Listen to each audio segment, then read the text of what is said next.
Hello everyone, I am Seema Chaudhary and I am excited to welcome you to my channel Literary Pop. Today we are going to talk about one of my favorite poems, An Introduction by Kamala Das. Before going into the text, let us learn a little bit about Kamala Das. Kamala Das, also known as Suraya or Madhavi Kutti, she was a noteworthy Indian English poet and a leading Malayalam novelist from Kerala, India. Her short tales and autobiography are her most popular works in Kerala, but her English output, published under Kamala Das, is known for its fiery poetry and graphic autobiography. She gained a lot of appreciation due to her honest presentation on female sexuality, free of any sense of shame, which gave her work a power that distinguished her as a generation's iconoclast. She died on May 31st, 2009 at the age of 75 in Pune Hospital. Kamala Das was born in Punyarkulam, Thrissur district in Kerala on March 31, 1934 to V.M. Nair, former managing editor of the widely circulated Malayalam daily Mathrubhumi, and Nalapat Balamani Amma, a renowned Malayali poetess. She spent most of her childhood days in Punyarkulam and Calcutta. Her father worked as a senior executive for the Walfred Transport Company, which marketed Bentley and Rolls-Royce vehicles. Kamala Das, like her mother, was a gifted writer. She married Madhav Das, a bank official, at the age of 15, who encouraged her literary ambitions, and she began writing and publishing in both English and Malayalam. It was a tumultuous decade for the arts in Calcutta during the 1960s, and Kamala Das was among various voices that rose to prominence alongside Indian English poets and appeared in cult anthologies. Her surname was Nair and she came from a Hindu royal family. Sadiq Ali, an Islamic professor younger than Kamala Das, was in relationship with her. He was a member of parliament for the Muslim League and convinced her to convert to Islam in 1999 when she was 65 years old. She eventually took on the name Kamala Suraya. In literary and social circles, her conversion was contentious. The Hindu was the most prominent, calling it part of her histrionics. She remarked that she adored being under the Parda cloak. After her spouse died, she fell in love with the religion of a Muslim. Despite never having been involved in politics before, she founded the Lok Seva Party, a political party dedicated to protecting orphaned mothers and promoting secularism in the country. She ran unsuccessfully for the Indian Congress elections in 1984. Besides writing poetry in English, she was also known for writing short stories in Malayalam. Das also wrote a syndicated column. Her candid essays, which sounded off on everything from women's concerns to childcare to politics, were popular, despite her contention that poetry does not sell in her country. Kamala Das has written 3 collections of poems in English. First one is Summer in Calcutta, 1965, The Descendant, which was published in 1967, and The Old Playhouse and Other Poems, which published in 1973. In addition, she has written collections of short stories, 2 novels, and numerous essays as a syndicated columnist. Overall, she has published 25 books and collections of poetry. However, it is her autobiography, My Story, which was published in 1976, that remains her most well-known work. Kamala Das was honored with the Kendriya Sahitya Akademi Award in 1984 and nominated for the Nobel Prize in Literature the same year. On 1st February 2018, Google honored her with a doodle. This poem was published in her collection Summer in Calcutta.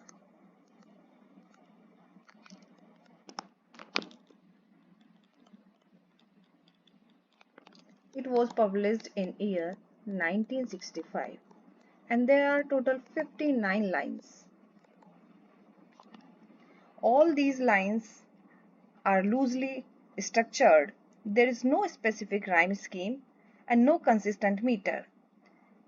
It makes the poem more colloquial or conversational like. This is a confessional poem where the poet is randomly confessing things and also questioning the readers.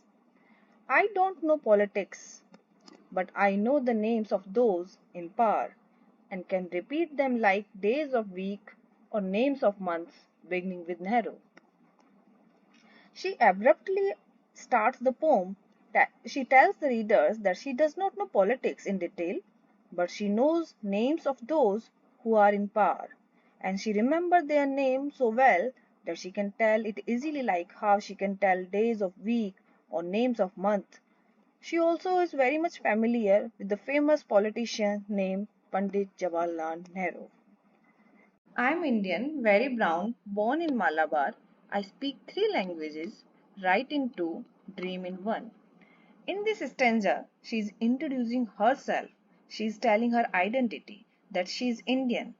She is like all Indians, she is brown in color and born in Malabar. She says she can speak in three languages and she can write in two, but dream only in one. Don't write in English, they said. English is not your mother tongue. Why not leave me alone? Critics, friends, visiting cousins. Writing English now is not a big thing, but back in those days it was, and those who wrote in English were generally criticized.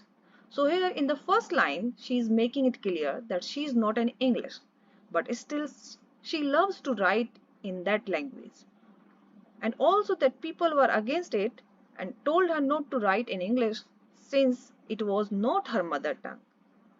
That's why she urges people, she requests people not to interfere in her business and to leave her alone.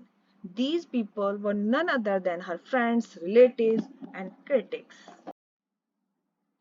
Every one of you, why not let me speak in any language I like? The language I speak becomes mine. Its distortions, its queernesses, all mine, mine alone. She doesn't want any kind of barrier to come between her creative mind. She wants her people to understand that she's more creative in English than in her mother tongue. That's why she says, whichever language she speaks, even though she might not be perfect in that language, she might make mistakes, but whatever it is totally her. She clearly tells that her language is half English and half Indian. That is, it's a mixture of both the languages, and it might seem funny to people. They may even laugh at her, but she's being honest and there is no shame.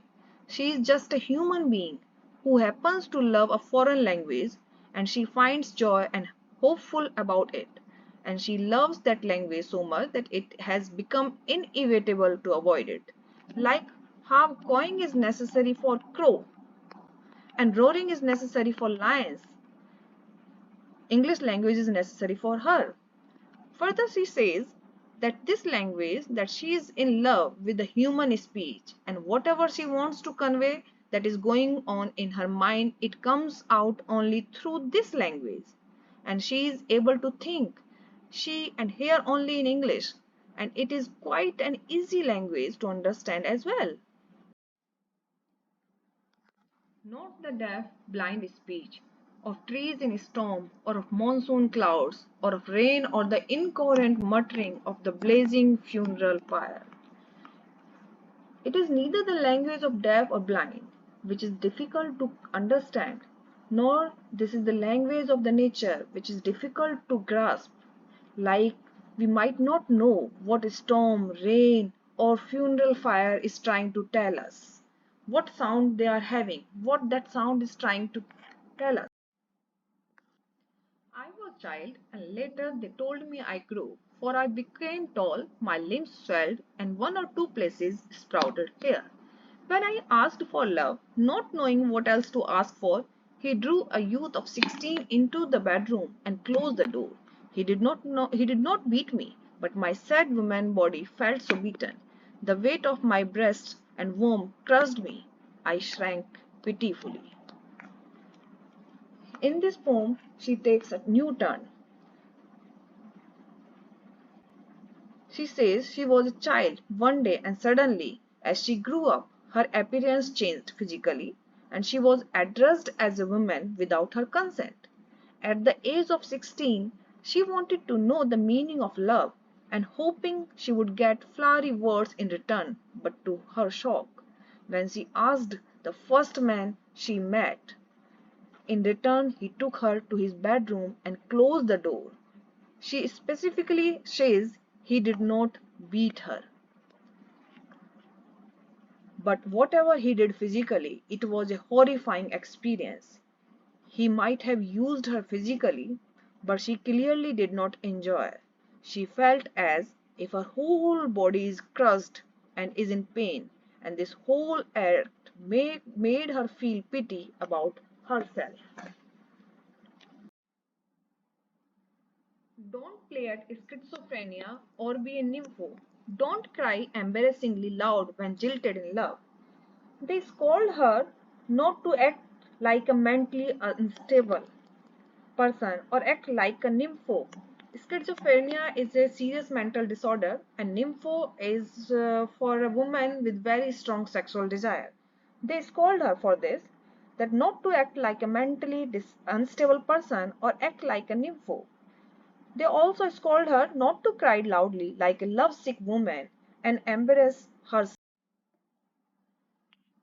I met a man, loved him, call him not by any name. He is every man who wants a woman just as I am every woman who seeks love.